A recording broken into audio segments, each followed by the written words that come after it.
Some of the girls that are taken are not even that of age. Some of them are 12, 13, 14. They go sell to the truck drivers. Later on, they go into the trucks, do something else. They're given money. They survive. I'm not feeling so good to watch my young siblings not to eat. I'm not feeling so good not to see my young ones going back to school because of not having enough money. So I'm like, can I be a sacrifice? Girls as young as 12 on the border between Zambia and Zimbabwe are faced with what seems an impossible situation. Do they watch their siblings starve, or do they sacrifice themselves to be exploited by truck drivers and put food on the table for those they love? Child Impact is providing another option that allows these girls to chase their dreams. By providing an education for these girls, we hope to intersect before they get to that high-risk age and be able to provide them a different hope and a different future. It's no longer putting food on their tables in survival, them becoming more strong women. Now they can focus on achieving their dreams.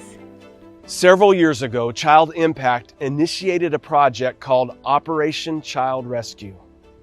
Child sponsorship for impoverished and disadvantaged children has always been the core to the mission of Child Impact.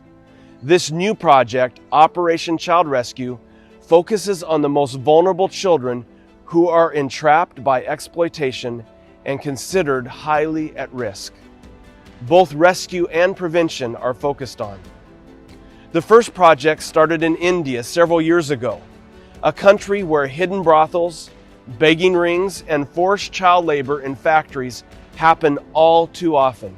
It could be girls and women who are trafficked to the worst of the brothels, locked inside and forced to see customers every day against their will.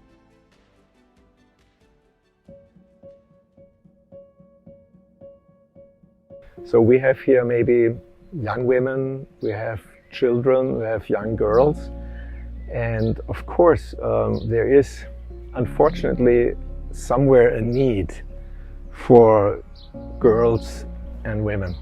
They are standing at the border, some of them being packed into huge trucks, and we found out that some of them never reached their destination but were brought somewhere else.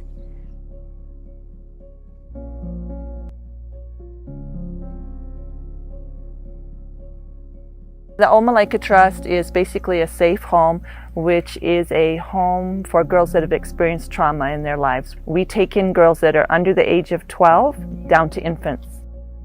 Healing is very important. It is key. It is number one. The first thing we do, we cancel until that time they are able to get back on their feet and feel that despite what has happened to us, we can still make it in life. After talking to them, after doing everything together and telling them that this is not the end of the road. Some people have big dreams. You want, them to be successful in life and to be able to have good jobs. But I think for me, I just have a simple dream. I just want them to feel valuable, to feel worthy, that their life counts and they're special.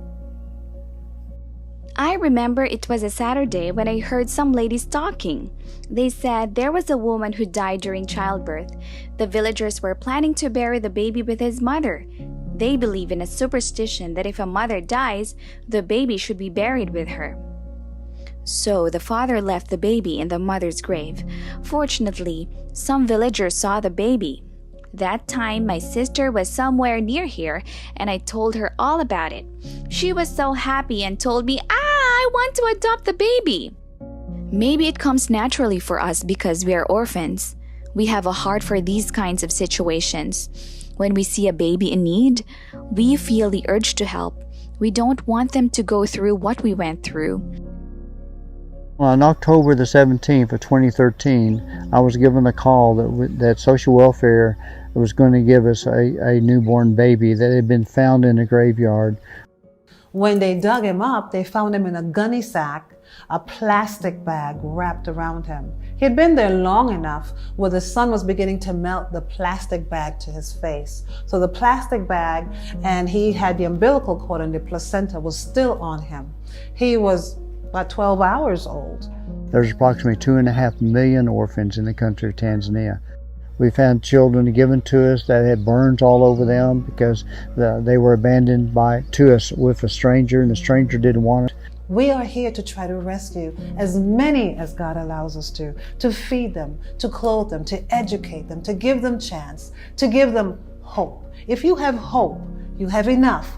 And we want to give them the hope of God, the hope of Christ, His love that transcends every border, every child, no matter how small, no matter how large. We bring this hope. We bring this hope, not just us, but for everybody who are crusaders with us for God's cause, like Child Impact, to bring hope to each child, to be a family of hope, Christ hope to all these children. Child Impact has embraced the mandate of Isaiah 58 to break the chains of those enslaved by the evils of human trafficking, which is equivalent to modern-day slavery. Our goal is to eradicate exploitation, setting vulnerable children free to have a bright future, one that is filled with hope.